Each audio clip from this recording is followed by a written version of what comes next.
Welcome to O2N Life Styled. I'm Nicole, Dyer, Griffith. And I'm Richard Young. And I really hope that you've been enjoying our episodes thus far. We're on episode number 4, Richard. I am really excited about this episode, Nicole, because there are two characters, most unlikely characters, but they have a common thread.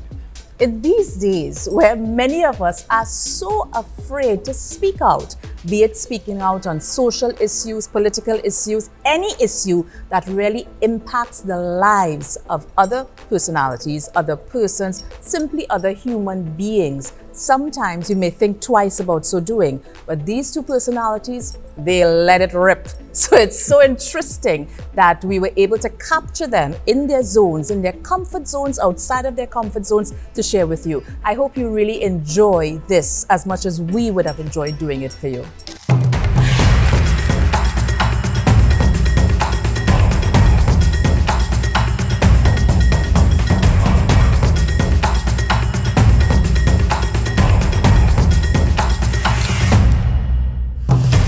Rachel Price is really an interesting character. She makes us laugh, and the ability to make us laugh is because she is very investigative and very interrogative about our human behavior and brings it to the fore. You may not like her, and those who love her passionately because she says what is on her mind. But what is on her mind comes from research, comes from intuitiveness, comes from her sense of brilliance. And we have brought her into a space quite unusual to where you would be seeing or hearing her, to show the other side of Rachel Price.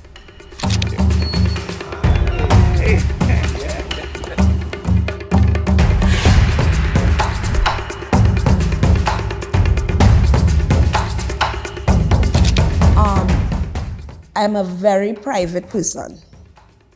I really do not believe that my private life, and this is awareness over the years, my private life is not entertainment. My entire life is not for entertainment. I do have a private life, and there's a difference. Certain people need to understand that there's a difference between living in secret and living in private. You don't have to know everything about me.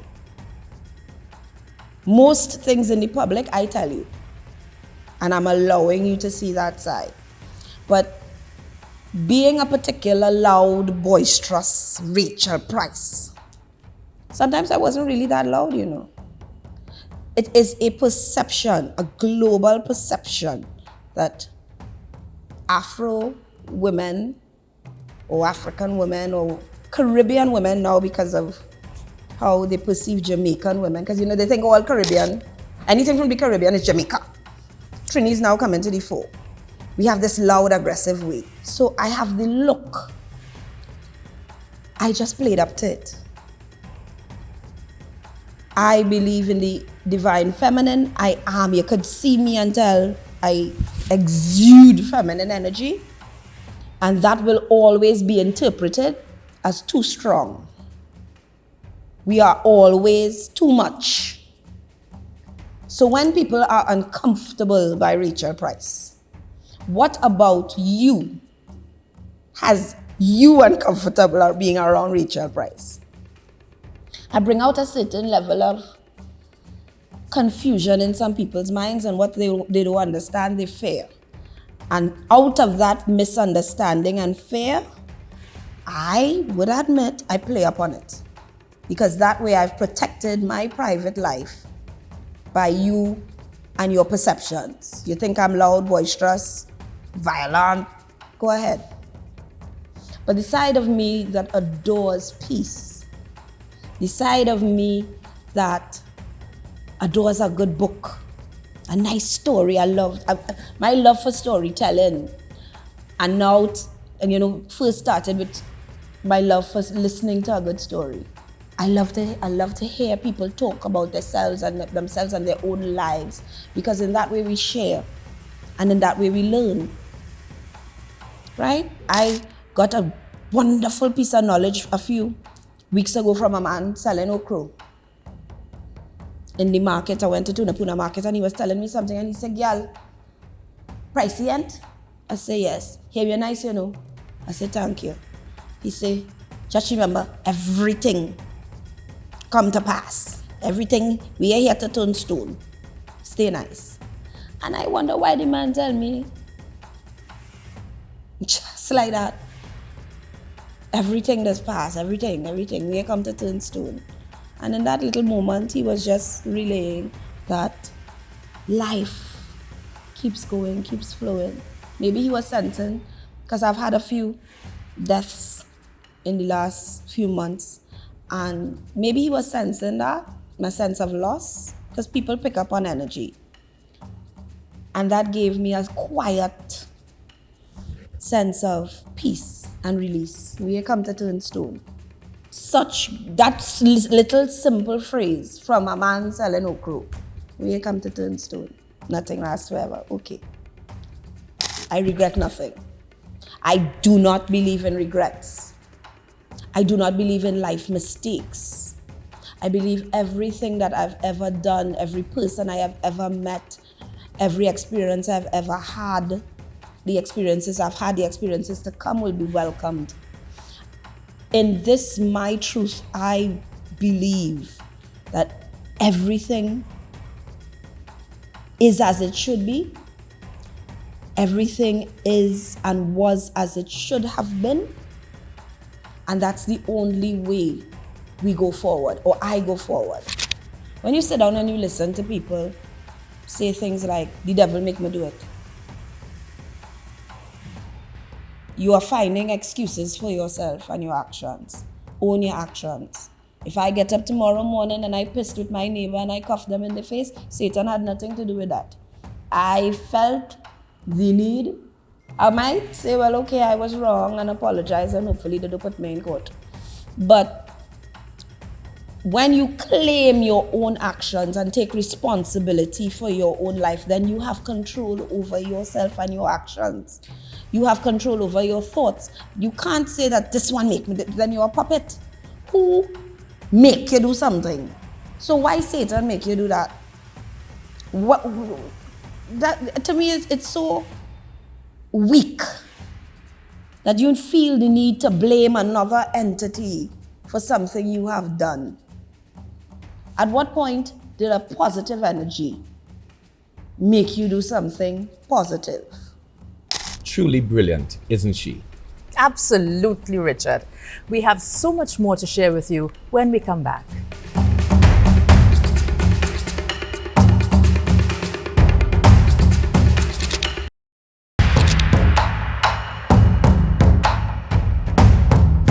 I look at every single human being as an extension of self. Might sound unbelievable, but if we watch every human being as being not a brother or a sister in this kind of, yeah, I'm a sister, yeah, I'm a brother, but as an extension, yes, that is me. Not a black woman, not a black man, not an Afro woman or an Indo woman or a Chinese woman or a Chinese man or Asian woman or tall man or short woman. Or if you look at every single person as an extension of yourself, whatever you are, that man over there is a tall man that reflects me. That person over there is a taller person than myself, a reflection of me. We have less conflict. I have never done a show and left the venue fully satisfied. I go home and I pick apart for days. I can't sleep after a show. For days. I remember all my shows. I don't know if it's a blessing or a curse. I remember everything that is said in that moment. Number one, I do not write. Nothing is ever written for a show. I tried it in the earlys. I tried it 20, 30 years ago, and I felt like I was boxed in to sticking to what was written on that piece of paper. And when I got on stage, and this was a big show in the Savannah or Stadium at the time, those comedy fests, I was feeling so much energy and so many different thoughts from the audience. I love a heckler, because the heckler hitting me some jabs, You know, it's like a stick fighting something. Our rhythm, our cadence, the way we go ba ba ba da da da da ba ba ba da da da, and he's telling me stuff and I answering him. That piece of paper with the written so-called jokes that was supposed to come, it was touched. And in my mind and psyche, I had to say, but this in my head, I said, this thing caging me, I feeling like I'm in a box. And from then to now, never used a piece of paper. As a child, I was fortunate. I mean, thank God for my grandmother. I will say it. Thank God for my grandmother. Thank God for my great-grandmother. Thank God for my great-great-grandmother. I have been blessed. I grew up in a home with solid women, solid sacred energy. Not saying that these women were perfect. I'm saying that these women insisted I read. Now, you can ask my aunts who's still alive. I wanted so much to be a part of my great-grandmother was the epitome. She was tall and beautiful. She was this 6'2" goddess. Long hair, natural, long hair, but she still used to wear wigs and would do the dressing up, would do the lipsticks, would do the wigs. Everything was when Mama cooked or threw a party, everything was all the, everything you have any hutch have to come out and put flowers on the table on a Sunday. Everything was art. Everything was drama. And my mama was one of my greatest inspirations as a baby because she raised me. My grandmother and my great-grandmother raised me, and they were both school principals and teachers. You mentioned Katang. Katang was formed in my head. Katang is literally the ringing of a bell. Now let us remember, up until the Baptist Prohibition Act was repealed, it was illegal in this country, and this is recent history, we're talking 1962. It was illegal to even ring a bell on a Sunday or beat your drum. It was illegal to participate in any spiritual Baptist activities. You would put in jail, go before a magistrate. That ringing of a bell is freedom. So Katang, Katang. And I love literature. I believe if every single child had the opportunity, and the opportunity was given, and the opportunity was used, because we get opportunities for our children. Every single child had the opportunity to read and expand their minds. We would be in a better place as a country. Two things could save Trinidad and Tobago right now: Pan and its expression, that's music, and literature. Literacy. We need to reintroduce the love of learning to our children and start to expand on the time that they devote themselves to, let's say, a tablet.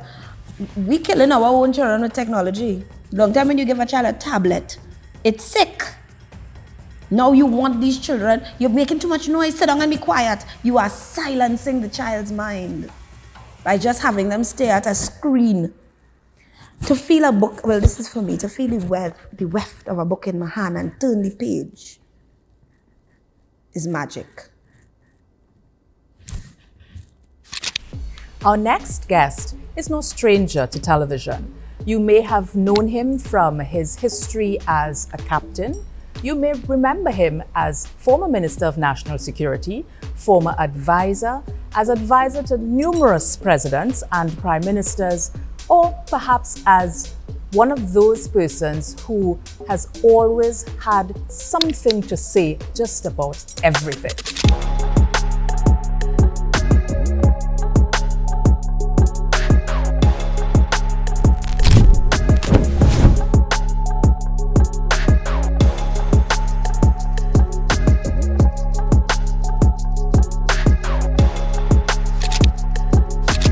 Gary Griffith, no stranger to all of you in Trinidad and Tobago, and certainly no stranger to me. There are so many different layers to Gary Griffith, and it is our pleasure to unravel just a bit of those layers to share another perspective, another view, another story of, from, and about Gary Griffith.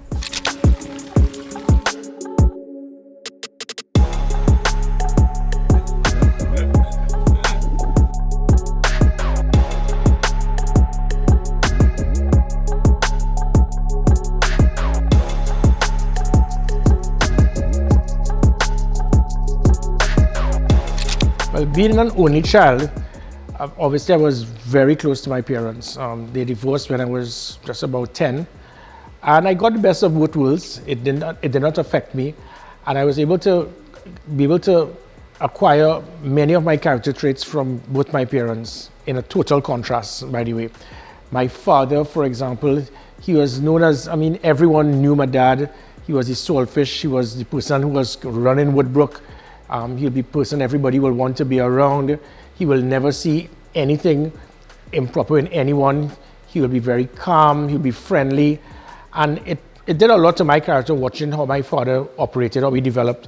And it assisted me to be able to be someone that would always be willing to meet with people, listen to them, probably always find the good in them.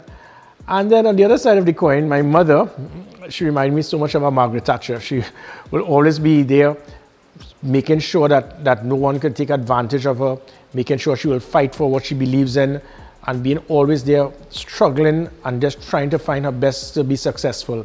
So through both my parents, it assisted me greatly towards developing me for who I am. Both of them died just about a few months away from each other. My dad died in January 2013, my mother in June 2013. After being divorced for about 30 years, so they couldn't live with each other. I guess they couldn't live without each other. And unfortunately, my father and my mother didn't get to see when I was actually appointed as Minister of National Security, Commissioner of Police. But I really hope that they will be pleased by what they have produced. Never a dull moment. You see, we recognize that great personalities come from a certain nurturing. But anyway, more when we come back.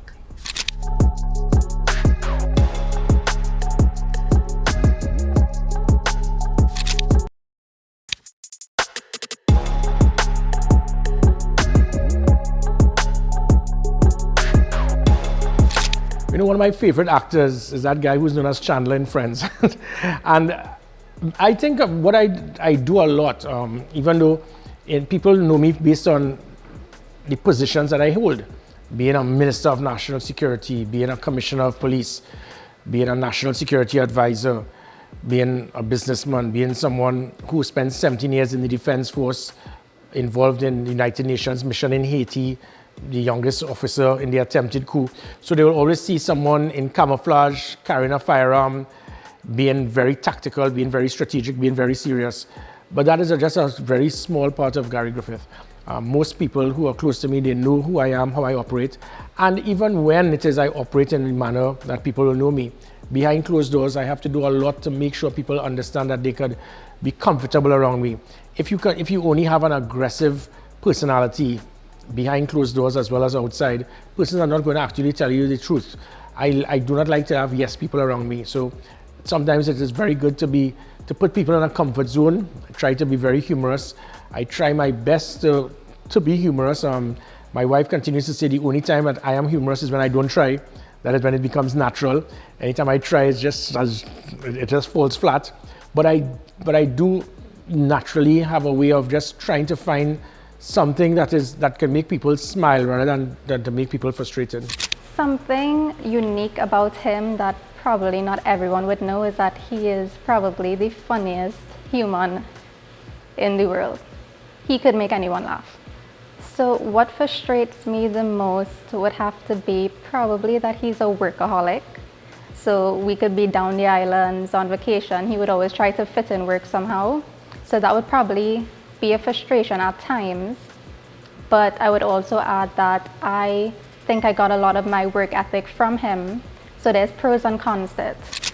His heart towards people who have bad intentions, towards people who see the worst in people, towards people who are very vindictive and conniving. And you know, that's one thing that frustrates me, because he's such a good man, he tends to try to fix people who are broken mentally and spiritually, and that frustrates me the most because their intentions are evil and dark. So that's the only thing that frustrates me about him. I always believe in speaking what's on your mind and getting what's off your chest, and that is a valuable lesson that he taught me as well. So honestly, I think it's good, and I think it's something that I'll keep going and portraying in everything I do in my life. So it's a lesson learned, and I think it's valuable. And I also believe that I could develop more by learning that instinct from him. So I think it's 100% correct on his behalf. It would have to be organization, because I mean, that might sound simple to say, but he's organized about everything, down to his shoelacing, down to his outfit, his work ethic. He's organized in almost everything in his life. He's also organized how much gas he has in the car. He's organized about times of meeting. He has notepads about everything that he has in his endeavors, and it's something that nobody really knows. I mean, some people might have an idea because he's a well put together man, but organization is one serious thing that I think is an underlying current with him that nobody knows about.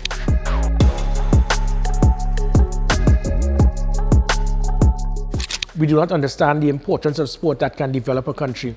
And the reason I say that is because sport can develop almost every single young man and woman.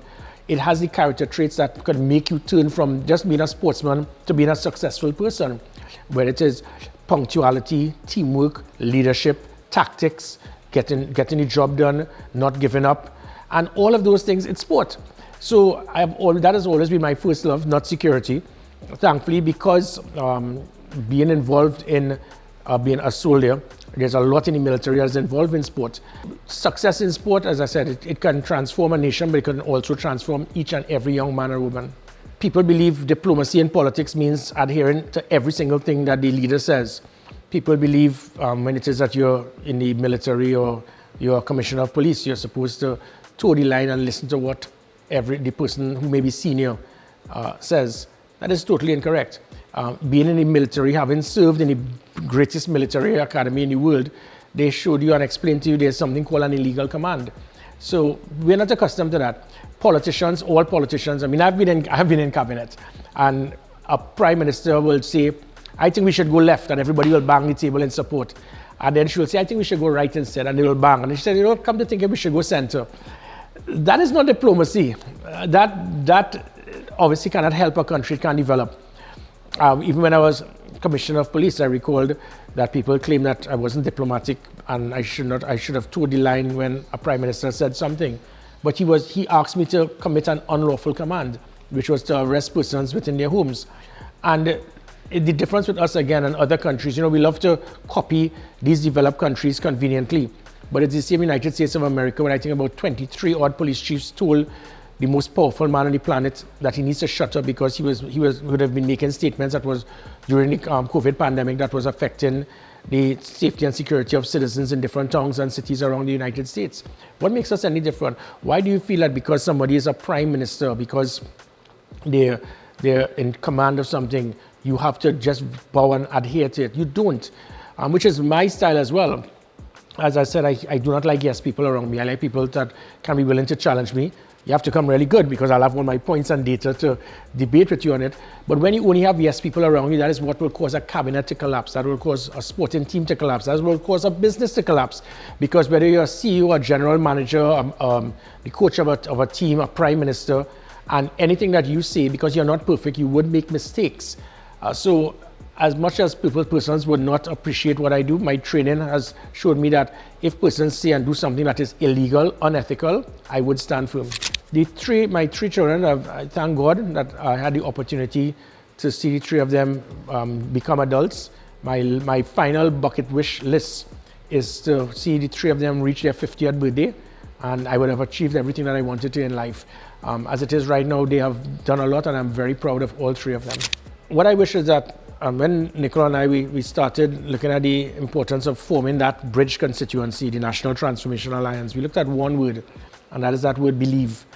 Because so many people have lost trust, they've lost belief in that Trinidad and Tobago could be a great country. It is a beautiful country, beautiful people. The one thing that has affected Trinidad and Tobago is politics and politicians. They deliberately have gone out of their way to divide the country for their own personal agenda. And my concept is totally different. I'm a different politician. Whereas some try to divide, I will try to unite. While some try to destroy, I will try to build. Some will try to be destructive, I'll try to be productive. So my style of politics and my style is not in any way to go into have something on the gutter, attacking, destroying. And if it is that as a leader, I could do that and hope that it can filter down throughout the country and get them to understand, let's just believe that we can fix this country. When I hear the nonsense of people stating that this person, the PNM or UNC is the enemy, it is stupid because they don't know what the enemy is. When I was at Sandhurst and I had to look under a vehicle every time before I left a club or a bar to look to see if there's an explosive device under our vehicle that was in the period with the Irish Republican Army, or spending 6 months in Haiti, where it is that people were killing each other all over the place, and we went there trying to restore democracy to make people safe, or the attempted coup where bullets were flying over my head. I understand what the enemy is. Enemy are not politicians. They may have different opinions, they may have different philosophies and ideologies, but that doesn't make you an enemy. And because of that, that is why the country has been so divided. We forget about that bitterness and hatred and animosity only during carnival period or something. But I have to find a way to get the country to unite and have that pride and understanding that I am a citizen of a great country. And the only way that can happen is for me to start pushing an agenda so strong that those other politicians who continue to try to divide the country, they would be ignored. And the citizens themselves will now take precedence over doing what is required. Believe that we can transform Trinidad and Tobago. You know, Richard, when we started the conversation with Price, as I call her, we started in the perspective with a background of art, because art informs life. And as she shared, art really does provide us with the opportunity to grow in so many different directions. Yes, I mean, my own interaction with her and what we learned in this discussion is that she is always seeing things from an allegorical point of view. There's always subtext. It's never just what is on the front. And I think sometimes that is what alarms people when she starts to reveal her inner truths and her authenticity. I think it was so very important for us to underscore that aspect of her personality, because as we started, many people would see persons on television, you hear them on radio, but you really don't get to understand all of the layers of people's personality. And that is essentially one of the important aspects of O2N Life Styled. And I know a question that all of you viewers might be wanting to know. How is it, as the wife of Gary Griffith? That's a good one, Richard. And, you know, people will want to find out about those things in every aspect of his professional and public life. I've always been asked a similar question. And my standard response is that being the significant other for Gary Griffith comes with ups, downs, and in-betweens. And it's no different from being a significant other or in any partnership, any type of relationship. You would have the strengths, you would have the weaknesses, you would have the challenges, and you would have the absolute joys and highs. And one of my absolute joys and highs is the fact that he completes me. In that, he understands who I am, I understand who he is, and we add balance to each other's lives. I support him, he supports me, and together I think we've built a very strong unit and team. I think it's a great legacy. And that's it for this episode of O2N Life Styled. And Richard, I really hope that all of you out there enjoyed this episode as much as we enjoyed bringing it to you, and understanding, appreciating, and underscoring the importance of realizing that everyone is human just as you, and everyone shares a real story that can be utilized to strengthen yours. Have a good one. Bye for now.